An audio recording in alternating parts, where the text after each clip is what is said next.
Hello students, class 7th में हम आज next chapter 22 election commission and political parties के बारे में स्टडी करेंगे।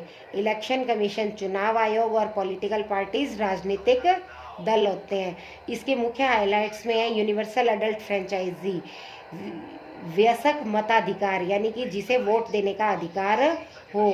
और हमारे भारत में हमारे इंडियन कॉन्स्टिट्यूशन के अकॉर्डिंग जिस भी व्यक्ति ने, चाहे मेल है, फीमेल है, डिसेबल है या कैसे भी है, किसी भी जाति से है, धर्म से है, 18 वर्ष की आयु पूर्ण कर ली है तो उसे वोट देने का अधिकार दिया गया है। इलेक्शंस होते हैं चुनाव, जो कि हमारे भारत में पर 5 इयर्स के अंतराल पर किए जाते हैं। पॉलिटिकल पार्टीज राजनीतिक दल, भारत में बहुत सी राजनीतिक पार्टियां हैं जो नेशनल लेवल पे भी हैं और राज्य लेवल पे भी हैं। इनमें आपस में मतलब चुनाव के टाइम ये अपने अपने कैंडिडेट खड़े करते हैं और चुनाव होते हैं। टाइप्स ऑफ पार्टी सिस्टम में मतलब अलग अलग जो पार्टी है उसकी क्या व्यवस्था है उसके बारे में। इलेक्शन प्रोसेस, चुनाव की जो प्रक्रिया है, चुनाव कैसे होते हैं, किस तरह वोट डाले जाते हैं, किस तरह रिजल्ट्स आते हैं, उन सब के बारे में। और कोएलिशन गवर्नमेंट, लास्ट में सरकार किस प्रकार बनती है उसके बारे में। Democracy means rule by the people. Democracy का अर्थ क्या होता है?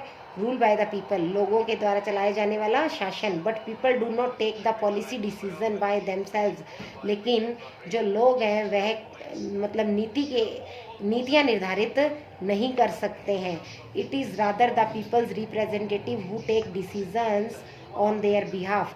इसलिए वे व्यक्ति जो कि इन पीपल्स के रिप्रेजेंटेटिव या प्रतिनिधि होते हैं, वे उनके बिहाफ में डिसीजंस लेते हैं। Modern notion of democracy is therefore related to representative government. आज के आधुनिक युग का जो लोकतंत्र है वह प्रतिनिधात्मक सरकार से जुड़ा हुआ है। In which the people elect their representative freely, जिसमें कि जनता के द्वारा अपने प्रतिनिधि फ्रीली या मुक्त रूप से चुने जाते हैं। Democracy is not just about people electing their rulers. लोकतंत्र ऐसा नहीं है जिसमें लोग केवल अपने शासक को चुनते हैं। In democracy the rulers have to follow some rules. लोकतंत्र में जो रूलर्स या शासक होता है उसे कुछ नियमों का पालन करना पड़ता है और उस प्रक्रिया के अनुसार काम करना पड़ता है। They have to work within institution, वह मतलब संस्थाओं के और लोगों के साथ मिलकर काम करता है। द 3 इंस्टीट्यूशन प्ले अ की रोल इन मेजर डिसीजन। इस प्रकार सरकार के साथ काम करने वाले 3 मुख्य संस्थान हैं जो कि निर्णय लेने में या मुख्य रूप से भूमिका निभाते हैं। लेजिस्लेचर, विधायिका, the body taking major decisions, यह सरकार का ऐसा अंग है जो कि मुख्य निर्णय लेने का काम करता है। एग्जीक्यूटिव, कार्यपालिका, द बॉडी इम्प्लीमेंटिव या executing these decisions, that is the government and it's officers. कार्यपालिका के द्वारा उन आदेशों या निर्देशों को लागू किया जाता है जो विधायिका के द्वारा या सरकार के द्वारा या उसके अधिकारियों के द्वारा लिए जाते हैं, उन्हें लागू किया जाता है। जुडिशरी, न्यायपालिका, the body resolving disputes about these decisions and other disputes. न्यायपालिका के द्वारा वह बॉडी जो विवादों को सुलझाती है या उन निर्णयों को देती है या विवादों को सुलझाती है। The body of the people's representative is non are legislature. ऐसा अंग जो कि जनता के प्रतिनिधियों के रूप में काम करती है वह लेजिस्लेचर या विधायिका कहलाती है। To establish the basis of people's representation, वह स्थापित की गई है लोगों के रिप्रेजेंटेशन के आधार पर। We have the institution of election based on the universal adult franchise. हम यहाँ पर चुनावों की जो प्रक्रिया अपनाते हैं वह हमारी वयस्क मताधिकार पर आधारित है। Political parties which someone can form coalition governments, राजनीतिक दल जिसमें से कोई एक मिलकर सरकार बनाते हैं।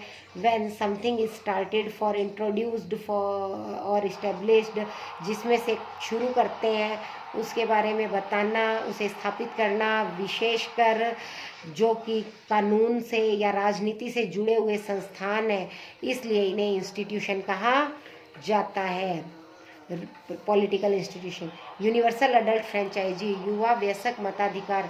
Every person who has just turned 18 years would be registered with the election commission in the next upgradation of voters list और इलेक्टोर्स लिस्ट। प्रत्येक व्यक्ति जिसने 18 वर्ष की आयु प्राप्त कर ली है और उसने चुनाव आयोग में अपना रजिस्ट्रेशन करा लिया है, ताकि अगले चुनावों से पहले जो वोटर लिस्ट निकलेगी वो अपग्रेड हो जाए और उसमें उसका नाम आ जाए। He she would be issued a voter identity card. उसे बाद में एक वोटर आइडेंटिटी कार्ड इशू किया जाता है, जो कि दिखाने पर उसे पोलिंग स्टेशन पर पोलिंग के डे पर पोलिंग करने का अधिकार दिया जाता है। Universal adult franchise is the right to vote available to every Indian citizen. युवा वयस्क मताधिकार एक ऐसा अधिकार है जो कि प्रत्येक भारतीय के लिए अवेलेबल है, जिसने कि 18 वर्ष की आयु को पूरा कर लिया है और बिना किसी भेदभाव के, चाहे वह जाति, धर्म, रंग, खान पान, लिंग, जन्म स्थान, किसी के आधार पर भी क्यों ना हो, उसे इस अधिकार से वंचित नहीं किया जा सकता। This right enables people to choose their representatives.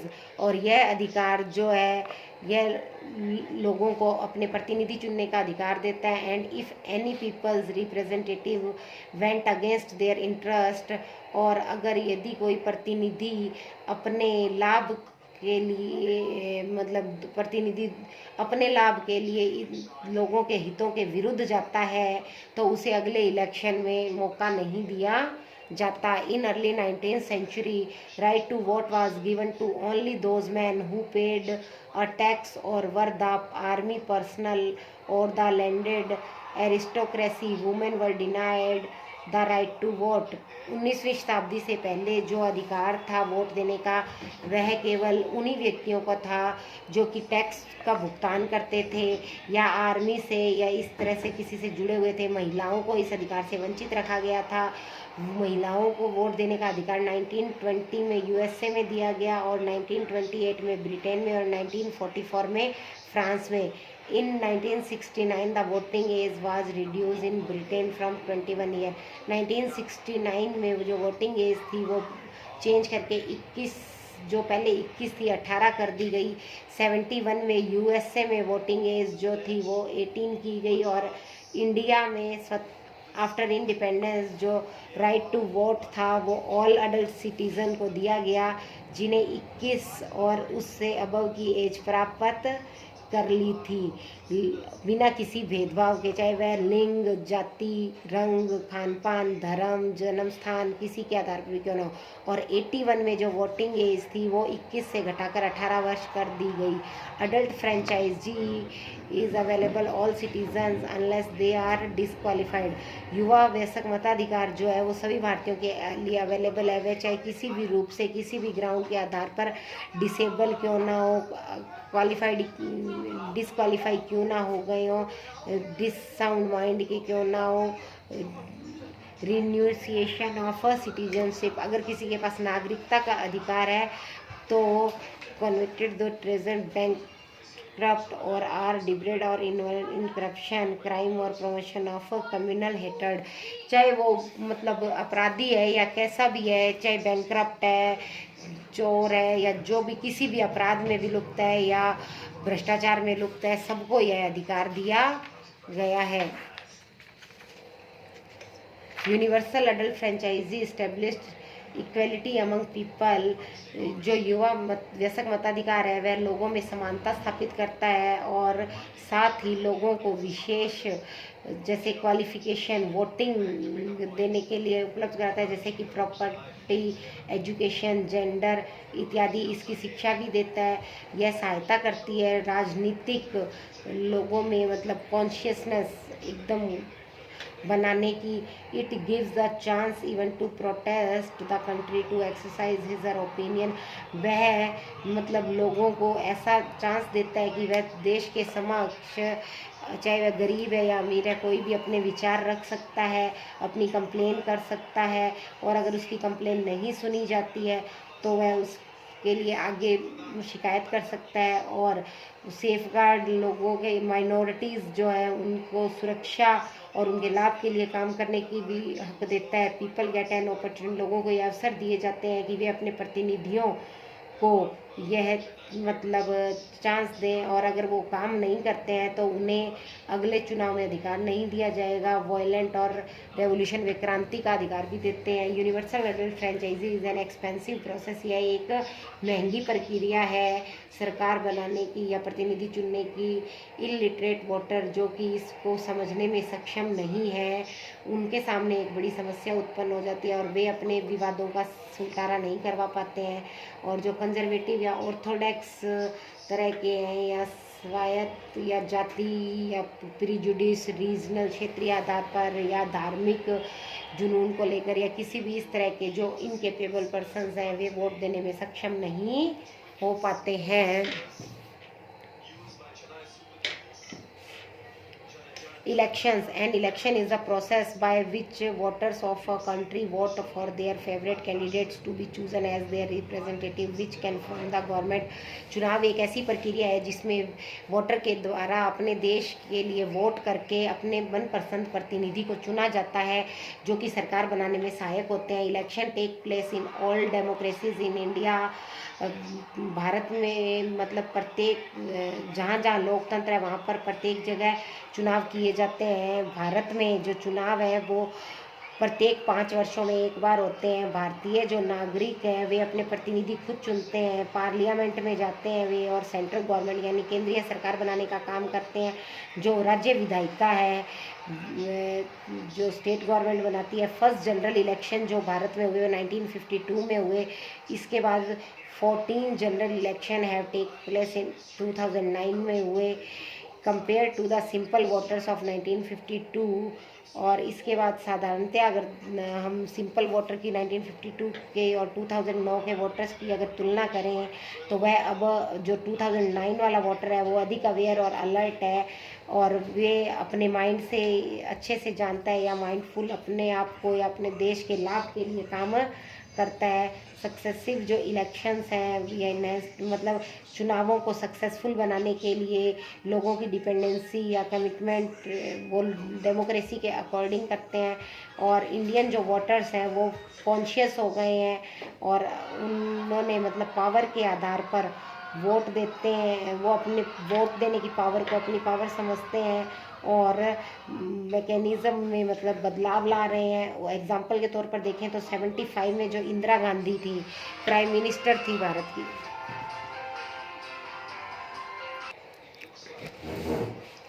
उदाहरण के तौर पर अगर हम 75 में जब इंदिरा गांधी प्राइम मिनिस्टर थी भारत की, उन्होंने क्या की, इमरजेंसी लगा दी और एक तरीके से लिमिटेशंस हो गई, लोगों की फ्रीडम पर भी रोक लग गई। इसके परिणाम स्वरूप 1977 में इलेक्शन हुए और फर्स्ट टाइम जो वोट थे वो कांग्रेस पार्टी के मतलब पावर के बाहर जनता पार्टी को डाले गए। तो जो जनता पार्टी की सरकार आई could not live up to expectation of the people as its leaders started fighting among themselves। और वे लोगों के मतलब एक्सपेक्टेशन पर खरी नहीं उतर पाई। क्योंकि उसके जो नेता थे वे आपस में ही झगड़ा करने लगे। The unity among them did not last for long. और अगर एकता नहीं है तो वे लंबे समय तक नहीं चल सकते। इसके परिणाम स्वरूप 1980 में फिर से इलेक्शन हुए और जो वोट थे वो जनता पार्टी के अगेंस्ट वापस कांग्रेस को पड़े और कांग्रेस वापस सत्ता में आ गई। Elections can be divided in 2 types, direct और indirect. direct election. In a direct election the voters directly vote for representative in this process. Direct election में जो जनता है वो अपने वोट डायरेक्ट देती है अपने प्रतिनिधियों को, और इस प्रक्रिया में नेम और जो सिंबल हैं कैंडिडेट के वे प्रिंटेड करवाए जाते हैं एक पेपर पे जिसे बैलेट पेपर कहा जाता है, और वोटर उस पर स्टैंप लगाते हैं सिंबल के सामने और कैंडिडेट को चुनते हैं। लेकिन आजकल ये सब कंप्यूटराइज्ड हो गया है, तो जो कंप्यूटराइज्ड मशीन है वोटिंग के लिए यूज़ की जाती है, तो वोटर के नेम और सिंबल के आगे का जो बटन होता है वह प्रेस किया जाता है। In the last the votes for different candidates are counted, और लास्ट में अलग अलग कैंडिडेट्स के जो वोट हैं वो गिनती किए जाते हैं, और 2 candidates who secure the maximum number, और जिस व्यक्ति के पास सबसे अधिक वोट आते हैं कॉन्स्टिट्यूंसी में वह प्रतिनिधि के रूप में चुने जाते हैं। भारत में the member of the Lok Sabha and state legislative assembly are elected directly. Bharat में लोकसभा के और राज्य विधानसभा के जो सदस्य हैं वे सीधे या डायरेक्ट चुनाव के द्वारा चुने जाते हैं। फिर है indirect election. In indirect election the representative elected by the people further elect some person such as the member of Rajya Sabha, the second house Vidhan Parishad in some states and the president of India. Indirect election में जो representative जनता के द्वारा चुने हुए होते हैं उन representative के द्वारा वोट डालकर कुछ व्यक्तियों जैसे कि राज्यसभा के सदस्य या जो हमारा दूसरा सदन है विधान परिषद जो कि कुछ राज्यों में है, या भारत के राष्ट्रपति का चुनाव किया जाता है। In direct election the candidates present their election agenda और programme of the work they will do if they do would be elected. जो डायरेक्ट इलेक्शन होते हैं उसमें कैंडिडेट क्या करते हैं, अपने इलेक्शन एजेंडा और प्रोग्राम को लोगों के आगे प्रस्तुत करते हैं कि अगर वे चुने जाएंगे तो वे इस तरह से काम करेंगे। They seek votes on the basis of this agenda. वे अपने इस एजेंडा के आधार पर लोगों से वोट लेते हैं। People consider the various agenda presented by different candidates and vote for the most suitable candidate who will look after their welfare. लोग जो हैं वो अलग अलग लोगों के जो एजेंडा है उनको देखते हैं और उनमें से वो अपने लिए जो सूटेबल कैंडिडेट होता है उसे वोट देकर चुनते हैं जिससे कि वे उनके कल्याण के लिए सहायक हो। However, at time the voters are confused by the false agenda and they vote on the basis of group of caste। कभी कभी लोग क्या इन एजेंडा को लेकर कंफ्यूज हो जाते हैं और फिर वे जाति के आधार पर धर्म के आधार पर मतलब वोट दे देते हैं। Moreover direct election are very expensive. ज़्यादातर देखे जाते हैं तो जो डायरेक्ट इलेक्शन है वो महंगे पड़ते हैं। Indirect election are not so expensive, जबकि इनडायरेक्ट इलेक्शन महंगे नहीं होते। Representative elected by direct election, representative direct election से चुने जाते हैं और intelligent enough to elect suitable person. और जो इंटेलिजेंट होते हैं वो तो क्या करते हैं, सही व्यक्ति को चुनते हैं। However they to use their votes on the basis of several kinds of selfish groups. लेकिन कई बार क्या होते हैं, वे अपने जो वोट हैं बहुत से कई बार स्वार्थी समूहों को भी चले जाते हैं। बाकी का कल पढ़ेंगे।